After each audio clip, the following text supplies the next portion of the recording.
अस्सलाम वालेकुम students, 10th class chapter 2। आज हम पढ़ने जा रहे हैं उसका third topic, that is Lewis concept of acid and basis. ये हमारे सिलेबस का, ये हमारे चैप्टर का लास्ट कॉन्सेप्ट है एसिड और बेस का।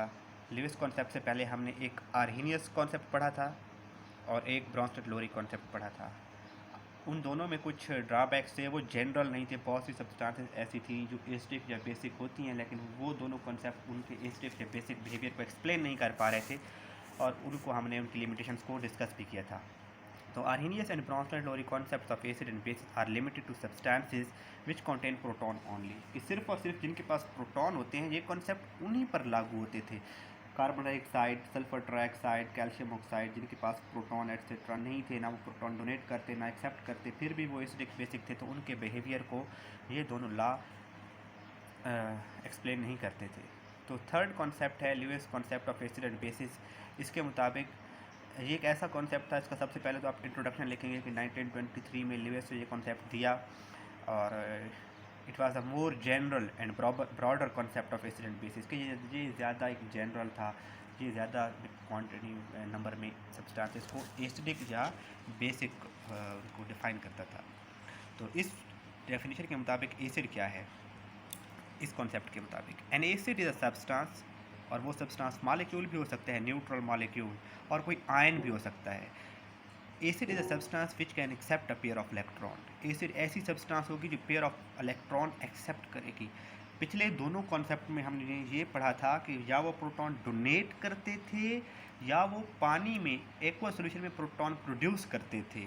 अब यहाँ पर एसिड डोनेट नहीं कर रहा और प्रोटॉन भी नहीं है, प्रोटॉन का जिक्र भी नहीं है। Lewis concept is concern with pair of electron, और एसिड क्या होगा, ऐसी सब्सटेंस होगी जो पेयर ऑफ इलेक्ट्रॉन एक्सेप्ट करेगा। डोनेट का लफ्ज़ नहीं है, पिछले कॉन्सेप्ट के साथ इसको मिक्सअप नहीं करना। एसिड एक्सेप्ट करेगा, क्या एक्सेप्ट करेगा, पेयर ऑफ इलेक्ट्रॉन। कहाँ से एक्सेप्ट करेगा, बेस से। बेस क्या है, base is a substance molecule और ion which can donate a pair of electron, और बेस क्या करेगा, पेयर ऑफ इलेक्ट्रॉन डोनेट करेगा। तो इस कॉन्सेप्ट के मुताबिक, लिविस कॉन्सेप्ट के मुताबिक, जो सब्सटेंस इलेक्ट्रॉन का पेयर डोनेट करेगी दैट विल बी बेस, और जो सब्सटेंस एक्सेप्ट करेगी पेयर ऑफ इलेक्ट्रॉन वो क्या होगी, एसिड। अब इसकी एक एग्जांपल देख लेते हैं। जहाँ पर हमारे पास BF3 बोरान ट्राइफ्लोराइड, बोरान के साथ 3 फ्लोराइड लगे हुए हैं। बोरान के आखिरी शेल में 3 इलेक्ट्रॉन होते हैं, ये पहला इलेक्ट्रॉन, ये दूसरा, ये तीसरा। अब ये क्या करता है, 3 फ्लोरीन के साथ अपने इलेक्ट्रॉन शेयर करता है, और आपको पता है फ्लोरीन क्योंकि 17th ग्रुप में है, तो इसके आखिरी शेल में 7 इलेक्ट्रॉन होते हैं, 1 2 3 4 5 6 और 7। तो इसके भी 7, इसके भी 7। तो फ्लोरीन का भी ऑक्टेट कंप्लीट नहीं है, बोरान का भी ऑक्टेट कंप्लीट नहीं है। ये इलेक्ट्रॉन की शेयरिंग करेंगे, कोवलेंट बॉन्डिंग बनाएंगे। तो यहाँ पर शेयरिंग शेयरिंग शेयरिंग, तो फ्लोरीन के आखिरी शेल में 8 इलेक्ट्रॉन हो जाते हैं, लेकिन बोरान के आखिरी शेल में देखें तो 1 2 3 4 5 6, बोरान के आखिरी शेल में 6 इलेक्ट्रॉन है। तो इसका ऑक्टेट कंप्लीट नहीं हुआ, इसके पास इलेक्ट्रॉन की क्या है, भी कमी है। दूसरी तरफ देखें अमोनिया।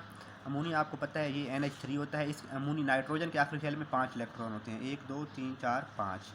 हाइड्रोजन के आखिरी शेल में 1 इलेक्ट्रॉन है, तो ये 3 हाइड्रोजन के साथ 1 1 इलेक्ट्रॉन शेयर करता है, 1 2 3 4 5 6 और 7 8। इसका ऑक्टेट कंप्लीट है। तो अब क्या करता है अमोनिया, क्या करता है अपना, यही देखें इधर, अमोनिया अपना lone pair of electron boron को क्या करता है, डोनेट करता है। इस तरह से डोनेट करता है कि उसे कहता है ये इक्वल, जिस तरह से हमने पढ़ा था कोऑर्डिनेट कोवलेंट बॉन्डिंग चौथे चैप्टर 9th क्लास में, कि लोन पेयर ऑफ इलेक्ट्रॉन सिर्फ एक ही एटम शेयर करता है। तो ये इलेक्ट्रॉन का पेयर एक ही एटम इसको डोनेट करता है, कहता है चलो यार ये 2 मेरे इलेक्ट्रॉन हैं, इनको तू अपना समझ, ये तेरे भी हैं और मेरे भी हैं। तो ये इलेक्ट्रॉन का पेयर नाइट्रोजन क्या करता है, बोरॉन को डोनेट करता है। तो इस तरह से बोरॉन के पास पहले 6 इलेक्ट्रॉन थे आखिरी शेल में, अब 2 ये भी शेयर हो गए, तो बोरॉन के आखिरी शेल में भी 8 इलेक्ट्रॉन पूरे हो चुके हैं। तो यहाँ पर कौन इलेक्ट्रॉन का पेयर डोनेट कर रहा है, ये क्या कहलाएगा, बेस। बोरॉन ट्राइफ्लोराइड इलेक्ट्रॉन का पेयर क्या कर रहा है, एक्सेप्ट, तो ये क्या कहलाएगा, एसिड। तो फाइनल फॉर्म में हम इसको ऐसे लिखेंगे कि जब इलेक्ट्रॉन का पेयर डोनेट कर चुका होगा, तो क्योंकि हम एरो हेड से इस बॉन्ड को रिप्रेजेंट करते हैं, और वो बॉन्ड होता है from donor atom to acceptor atom. ये एक्सेप्टर एटम था, ये डोनर एटम था, ये लोन पेयर ऑफ इलेक्ट्रॉन इसको डोनेट कर दिए, और इस तरह से ये सब्सटेंस एक नई सब्सटेंस बनी है। इस सब्सटेंस को हम कहते हैं एडक्ट। इसकी आगे डेफिनेशन भी देखते हैं कि जब ल्यूइस एसिड और ल्यूइस बेस आपस में मिलते हैं, ल्यूइस एसिड और ल्यूइस बेस जब आप आपस में मिलेंगे तो जो सब्सटेंस बनेगी वो क्या कहलाएगी, एडक्ट। इसकी डेफिनेशन पे आगे देखेंगे।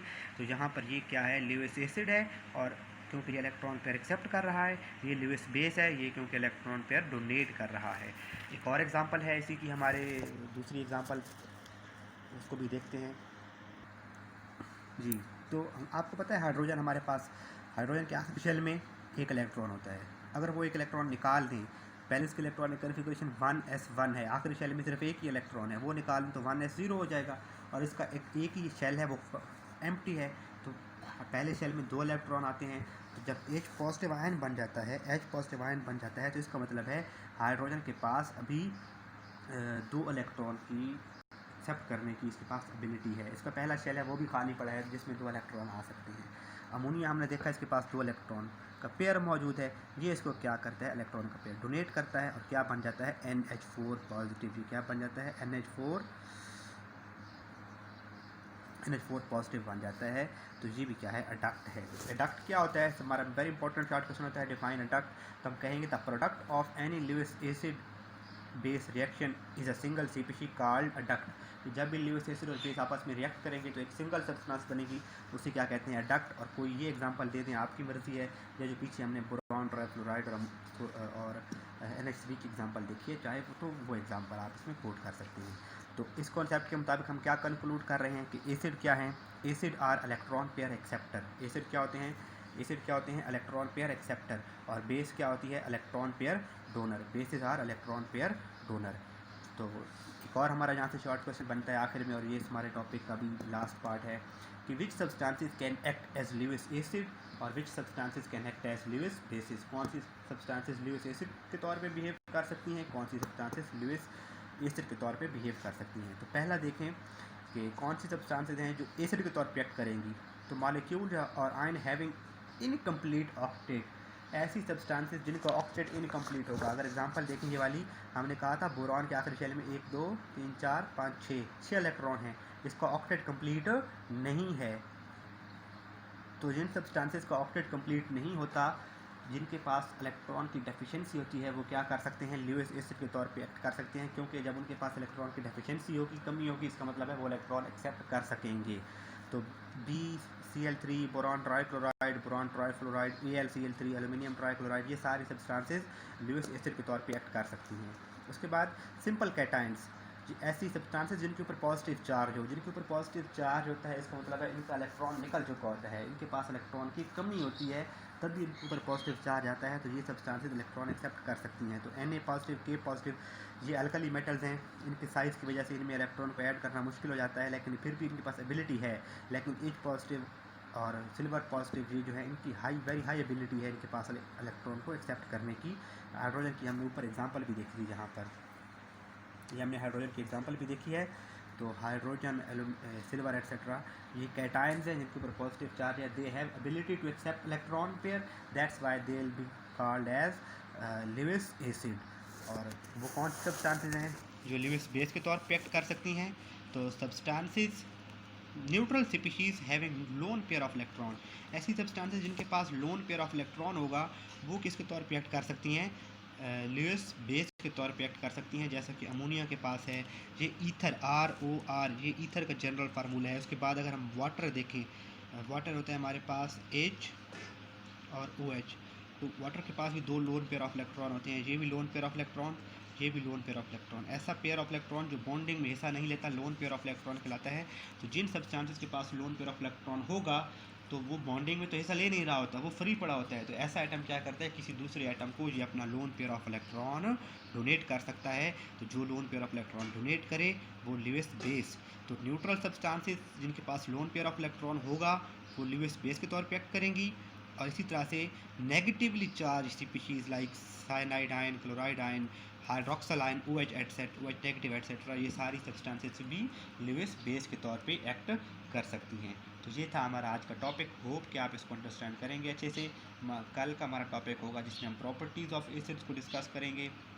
तब तक के लिए अल्लाह हाफिज़।